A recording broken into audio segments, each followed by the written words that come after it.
What happened while we were away, brought to you by no rate cutting again. The Federal Open Markets Committee decided not to reduce interest rates yesterday during their meeting, but for the first time in 30 years, there was a double dissent. Fed Vice Chair Bowman and Governor Christopher Waller, who were both reportedly in the running for President Trump's nomination to replace Fed Chair Jerome Powell, voted to lower rates. President Trump not happy again with Fed Chair Jerome Powell. Said this morning on Truth Social, quote, "Jerome too late Powell has done it again. He is too late and actually too angry, too stupid, and too political to have the job of Fed chair. He is costing our country trillions of dollars, in addition to one of the most incompetent or corrupt renovations of a building in the history of construction. Put another way, too late is a total loser, and our country is paying the price," end quote.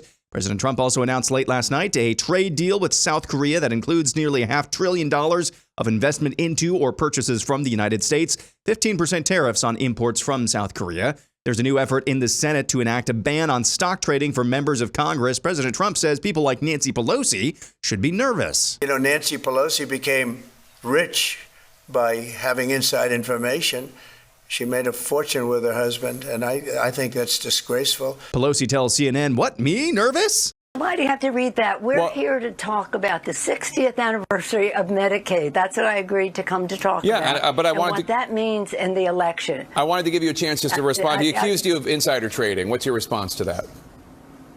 That's ridiculous. In fact, I very much support the stop the trading of members of Congress. Not that I think anybody's doing anything wrong. If they are prosecuted and they go to jail. In other news, Kamala Harris announced yesterday she's not running for governor of California. She announced this morning, however, she has a new book about her time running for president. Name of the book, 107 Days, a Coconut Tree. Texas has unveiled its mid-decade redistricting map. The map would reportedly vaporize 5 Democrat districts in the Lone Star State, likely giving them to Republicans. Florida Governor Ron DeSantis showing up 2 straight days in the montage. This time, he's calling for a new census. Because I think you have to do it once every 10 years. It doesn't mean you can't do it more than every 10 years under the Constitution.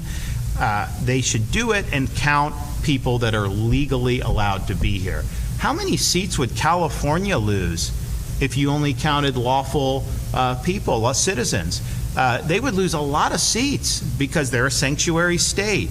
For us, we would stand to gain because we did not spend money to try to count illegals, because I don't think that that's constitutionally proper. That is ultimately going to be resolved by the U.S. Supreme Court, because I do think the Trump administration is going to put in for a census that is not going to count foreign nationals, that is just going to count U.S. citizens. And that's really the way, I think that's what the founding fathers intended. I mean, they never really contemplated that you'd have a president that would intentionally allow all this people to come in without rule of law. But nevertheless, that's what we had to deal with for the past 4 years. So I think we did get shortchanged. Any way you cut it, we got shortchanged. Even if you put the illegal issue aside, we still got shortchanged with the way they did the calculations. Father Carlos Martins, host of The Exorcist Files, has been cleared of criminal wrongdoing after he was accused last year of inappropriate behavior with a child at a parish in Illinois. According to the Catholic news agency, Father Martins touched a young girl's hair while making a joke about his own baldness and was, for some reason, prosecuted for it. Those charges, as I said, have been cleared and dismissed. And finally, this from the Babylon Bee. Kamala Harris announces she's stepping away from politics to spend more time with her vodka. And that's what happened while we were away.